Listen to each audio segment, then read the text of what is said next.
of untruth truth persists.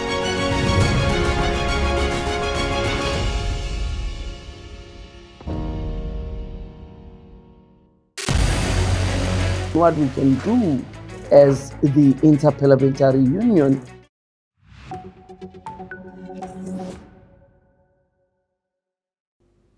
Hello and welcome. I'm Kriti Mehta and you're watching the World Report on NewsX World.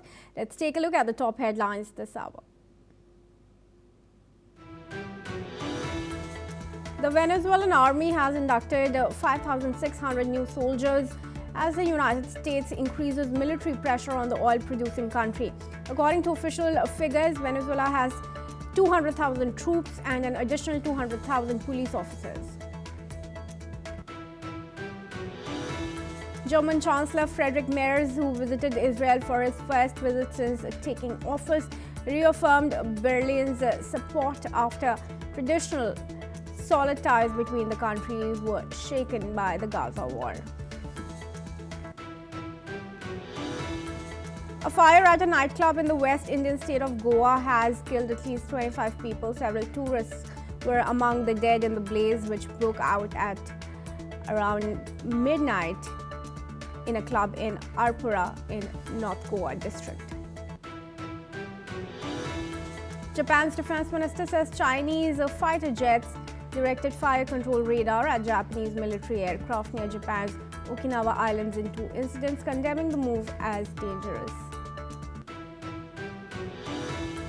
U.S. Defense Secretary Pete Hegseth doubled down on his defense of U.S. military strikes on alleged drug cartel boats in the Caribbean, arguing President Donald Trump has the power to take military action as he sees fit and dismissing concerns that the strikes violate international law. President Javier Milei has hailed the arrival of Argentina's first 6 F-16 jets purchased from Denmark, describing them as guardian angels that will strengthen the South American country's armed forces. Hong Kong holds elections for the Legislative Council in which only candidates vetted as patriots by the China-backed Hong Kong government may run. Security was tight in the northern district of Tai Po, close to the border with mainland China, where the fire engulfed 7 towers. Australia activates disaster relief for residents impacted by wildfires that have burnt properties, infrastructure, and thousands of hectares of bushland in the country's most populous state. More than 60 wildfires were burning in New South Wales.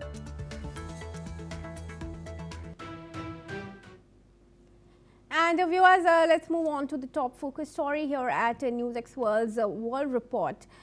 Now, this is on the Ukraine-Russia war and the peace discussions. Ukrainian President Volodymyr Zelensky is now saying that he's had a long and substantive call with US President Donald Trump and his special envoy Steve Witkoff and Trump's son-in-law Jared Kushner. Zelensky says Ukraine is committed to working in good faith with the United States to advance a genuine path to peace. The call follows 2 days of meetings in Miami between Witkoff, Kushner and Ukraine's senior negotiator Rustem Umerov. Talks both sides described as constructive and focused on building a durable and just peace. Witkoff is expected to brief Ukraine on his recent meeting with Russian President Vladimir Putin. Zelensky says he'll receive full support from Umerov in Kyiv, stressing that some matters can't be handled over the phone. He emphasized that every proposal must be practical, aimed at real peace, security, and the long-term reconstruction of Ukraine. And now joining us for discussions here is retired Major General Dr. Rajan Kochhar. He's an international relations and defense expert, joins us live from New Delhi. Thank you very much, sir, for joining us here at NewsX World this morning. Now, talks have been going on for quite some time as far as the peace plan is concerned. Fresh rounds of talks held between Ukrainian officials, Umerov, and US's Witkoff and Jared Kushner. But a larger question now arises on Trump's diplomacy. Are they are the efforts that the US president seems to be making having any dividends? Because so far there has not really been any progress apart from a few parties saying that talks were productive, but no real end or the proposal of a possible ceasefire. Thank you, Kriti. A very valid question under the circumstances. I personally, when I analyze this whole issue, I don't think Trump's diplomacy is working much. But what is happening is you have to understand that, and why you ultimately it may work. Today, Zelensky has been cornered on the political front, on the diplomatic, as well as on the military front. And if you and each aspect, I'll just elaborate briefly. On the military aspect, there is a major offensive which is already on every day. There is an escalation in this war from the Russian side.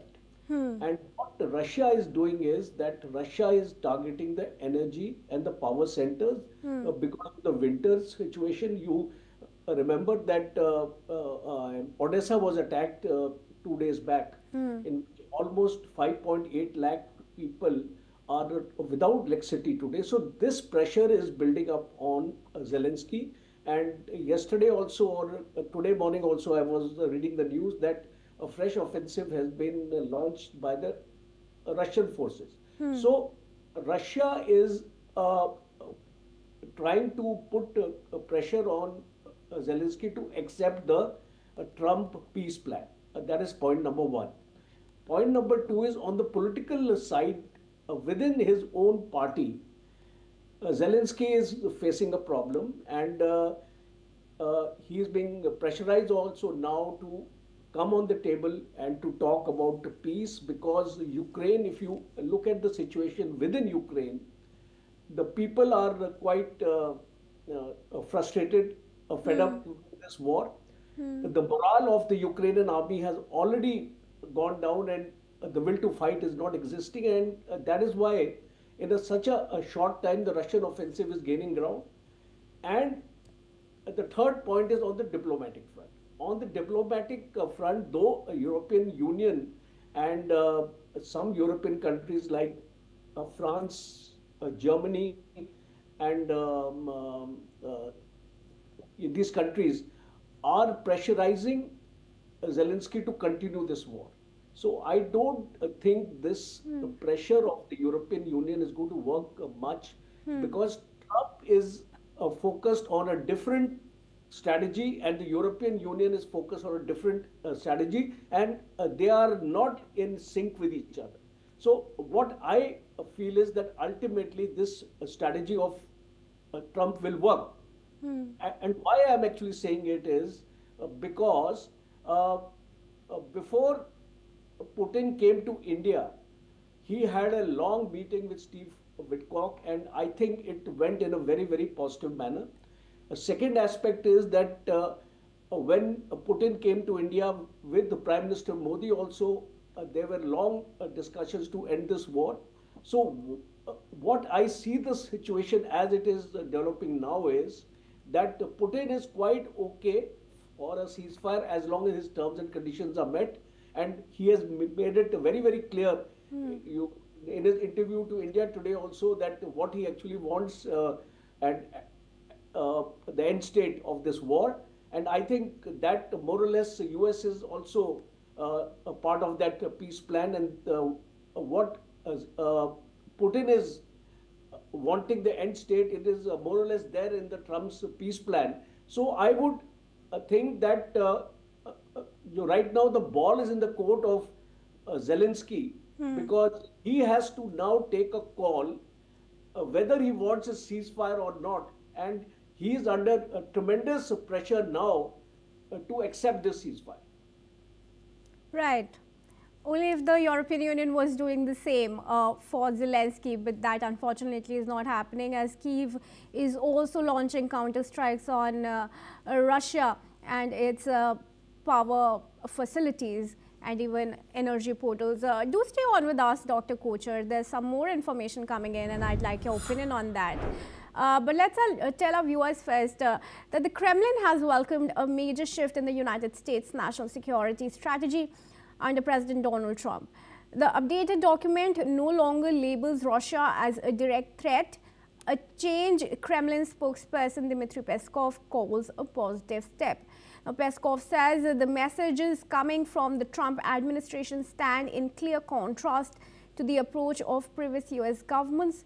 He added that Moscow intends to closely review and analyze the full strategy in detail. The revised US strategy also calls for cooperation with Russia on the issue of strategic stability, a signal the Kremlin views as encouraging. Peskov emphasized that Russia will study the document carefully as it evaluates what the shift means for future US-Russia relations. And I'd now request a comment from Dr. Kocher here once again. Dr. Kocher, a welcome step from US for Russia after the massive sanctions threat, now a change in stance. But what do you think is driving this new strategy?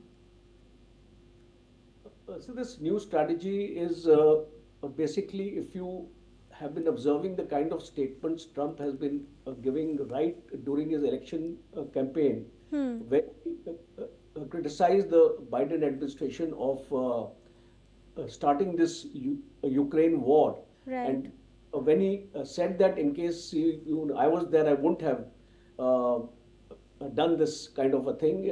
So he is now realized that there is no point in locking horns with Russia, because ultimately what is the end state one actually looks at? Because when you make a strategy, any kind of strategy, you are looking at the end state. And when that end state does not suggest to you to have Russia as a potential enemy, because Trump has got many things on his card. China is one thing. I've not gone a great detail into this strategy so far, and I would like to explore that what kind of approach America wants to have towards China. But definitely, if we are talking of Russia as of now, Trump does not want to see Russia as an adversary. He wants to work with Russia, and if you remember in his Trump 1.0, he had a very good working relation with the Russians. So I think that is the background of this entire thing, because the US has realized that it can't have too many superpowers as his enemies, and moreover, he is worried about the alliances which Russia can have with Iran and North Korea and China in the neighborhood. He doesn't want these alliances also to get strong or to be in a position to confront America. So I think it's a very, very subtle way of bringing out a national security strategy, because remember, any national security strategy, when you bring it out, it takes into account your threat perception. And when you feel that Russia is not a threat and can be managed in a peaceful manner, then you formulate this strategy. And the kind of talks I have been seeing, or the kind of relationship, body language between Putin and Trump suggests that there is a move now from the US side for reconciliation with Russia and develop better relations with Russia. Sure. Well, thank you for now, Dr. Kocher, for sharing your perspective with us. And with that, viewers, we move on. And there's some news, tragic news coming in from India. A devastating fire took place at a nightclub in India's Goa, and it has killed 23 people, including several tourists. The blaze broke out just after midnight at the Birch nightclub in Arpura in North Goa. Chief Minister Pramod Sawant has described the incident as a very painful day for the state, saying 3 people died from burn injuries while the rest succumbed to suffocation. He confirmed the club had been operating without proper permission, a failure he says directly contributed to the tragedy. Sawant has ordered a full inquiry and promised strict action against anyone found responsible. Video from the scene shows rescuers carrying victims down a narrow staircase as police and paramedics worked through the night. Fires of this scale are far too common across India, often linked to lax safety standards. Officials say a cylinder blast is suspected, but investigators are examining the site to determine the exact cause.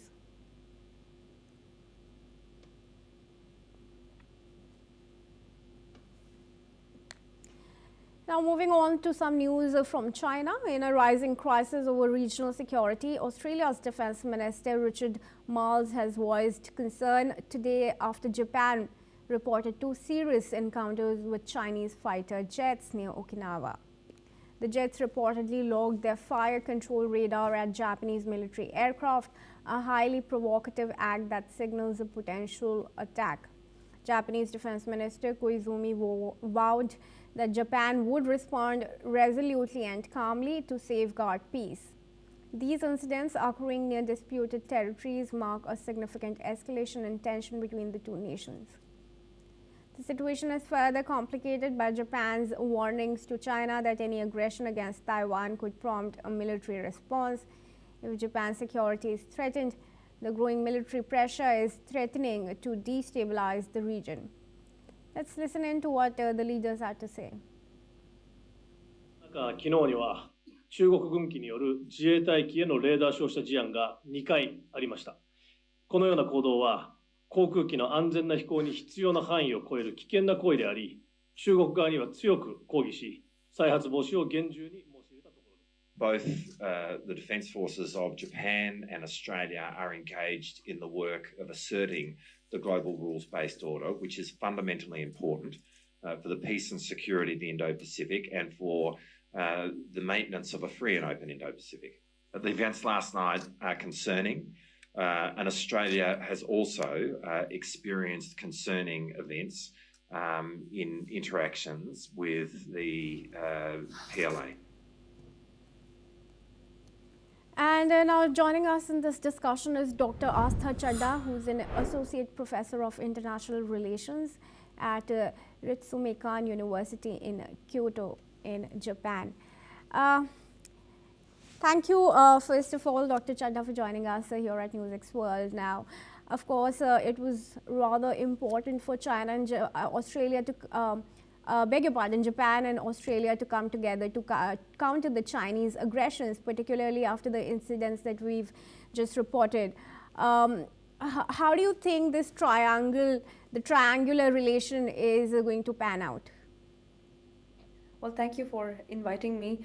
I mean, here in Japan, the administration is very clear on 2 things. One, that they need to bolster their ties with like-minded democratic nations in the Indo-Pacific, because any conflict or any threat, rise of threat in the area would be detrimental to supply chains, would be detrimental to trade, would be detrimental to freedom of navigation for all countries and not just Japan. So that's one. And 2, Japan is very clear in terms of its newly gained stance, or let's say newly vocal stance that it has adopted under Prime Minister Takaichi, stating that they will not tolerate any acts of aggression, though they will not retaliate, against those militarily, but they will maintain calm. However, they are going to bolster their military capabilities, and this is exactly what we saw with the Japan-Australia meeting, because again, it had 2-fold objectives. One was the fact that Australian Navy particularly is planning to acquire an upgraded version of Japanese Mogami class frigate. This marks one of the biggest, sales in defense equipment that Japan is going to do after 2014 upliftment of the bans on its own military export. But also, these 2 nations coming together emphasizes the fact that both of them have a very similar threat perception with regards to China's actions or coercive behavior in the East China Sea or in the wider Pacific. And the fact that this time, Chinese military aircraft had logged radar onto the Japanese SDF fighter jets. This is one of those things which Japan, I think, in some way was anticipating, because earlier, a few days ago, Taiwan had, in some way warned Japan and the like-minded partners in the Indo-Pacific, stating that Chinese are trying to do this, this mock drills of some sort towards any of the navies or any of the other parties that were passing through the East China Sea. So this shows a continuation in the trends that have existed for a few months now, but also at the same time they do raise the stakes for security in the Indo-Pacific. Right, certainly. Now, Australia and Japan obviously came together earlier as well. They've signed several security agreements also for the region, especially in the face of Chinese aggression. Does China have anything to worry from them coming together? Well, I mean, there's nothing to worry per se, because, China is in its capabilities quite strong. But yes, the worry here is that China would not want its trade partners or its long-standing, let's say, economic partners to isolate it in some way diplomatically over incidents that are recurring in the East China Sea or are recurring in the wider Indo-Pacific. That's one. Two, China is very sensitive with regards to any comments that are made by these countries, with specifically regarding Taiwan. And then both of these things together are ultimately going to lead to some sort of a diplomatic crisis, which we see is already the case between China and Japan, wherein their bilateral relationship has taken a hit in the recent few months. So, I mean, for China, the main issue here would be, being able to somehow ensure its partners that it's not going to continue these provocative actions, and at the same time maintaining its relationship with not just Japan and Australia, but also with the ASEAN countries. It has to rebuild that trusted relationship with countries like Philippines and Vietnam and Japan and Australia, to ensure that, the other countries should actually see China as a rising power that is peaceful and not as one that is threatening to the region's security. Right. Now, Takaichi has already reached out to US on the Taiwan question. Of course, Japan, US and Australia have held drills together. They've come together on security matters. Now, do you think Australia is also going to join US, or rather Japan, in its support for Taiwan? I mean, Australia has had a very clear, I would say, stance with regard to Taiwan as far as this is concerned. Most of these countries, the ones that you named, they all maintain, they show their allegiance they show their support to the idea of one China principle, right? So the idea is they do recognize China as the main government and not Taiwan as a representative or as the alternative to the China that we know. Given that they are very sensitive, the three of them, with regard to any military action around Taiwan or any force or any coercive actions by China around Taiwan. So even though Australia might not have expressed it as clearly as China and US have, but they do maintain, the three of them do maintain a high levels of both interoperability with regards to their military. They do maintain high degree of operational coordination in the Indo-Pacific. They also maintain a very good sort of a framework, trilateral sort of framework, which includes, which could be in Quad, or which could be them collectively pushing for regional stability. So I mean, given that participation of Australia in these multilateral or trilateral frameworks, one could assume that the fact that Australia is also trying to in some way build on its maritime capabilities, build on its military capabilities, Australia is making sure that as an oceanic power, it too has certain influence that it can project in the region, and does not really, stay shy or appear to be weaker in the face of China, which is clearly here, is seen as an aggressive party. And, besides that, we must also understand that Australia has over the time built its stance. So China and Australia remain interlocked in a very interdependent sort of a trade relationship. And for Australia to de-risk it in some way would require some time.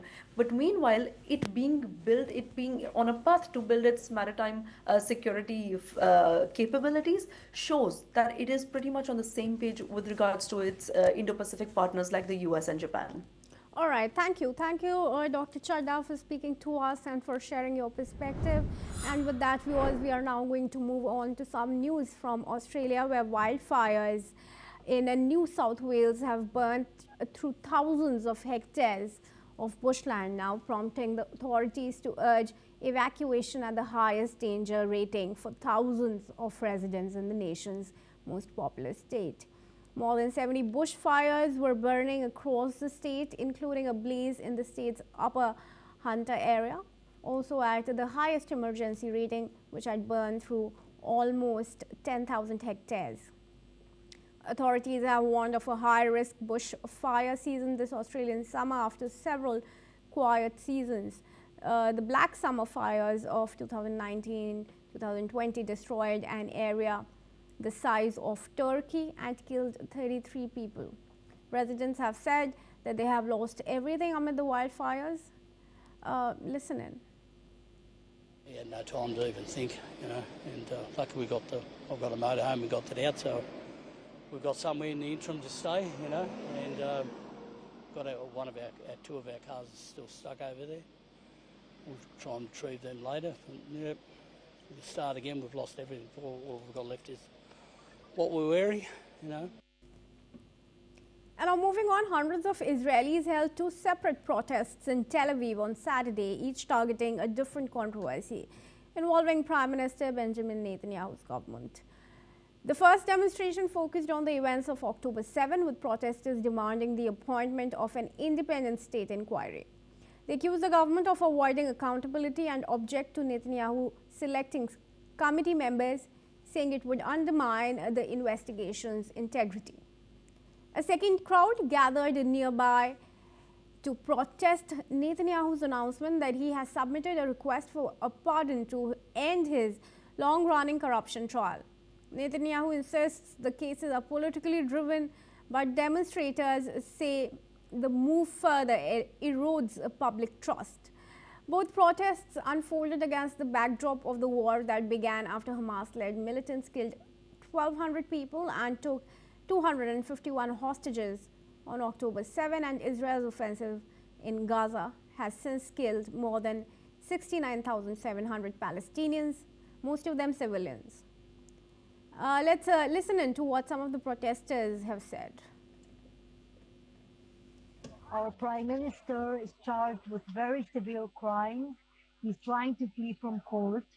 And in order to do that, he is asked also for a pardon. That is absolutely insane, because you can be pardoned if you don't plead guilty. We are here is because we are starting to hear talks about a pardon to Netanyahu. President Trump had talked about it. President Herzog received a letter from Netanyahu and did dismiss it offhand, as he should have been. What we're doing tonight is protesting against the current actions of the government, mainly not to the decision not to have an investigation committee to investigate the aftermath of October 7th, and the fact that this government refuses to draft ultra-Orthodox Haredi men to the army, while there is an acute need of 12,000 soldiers right now. That's all we have time for. Keep watching NewsX World for more updates from around the world.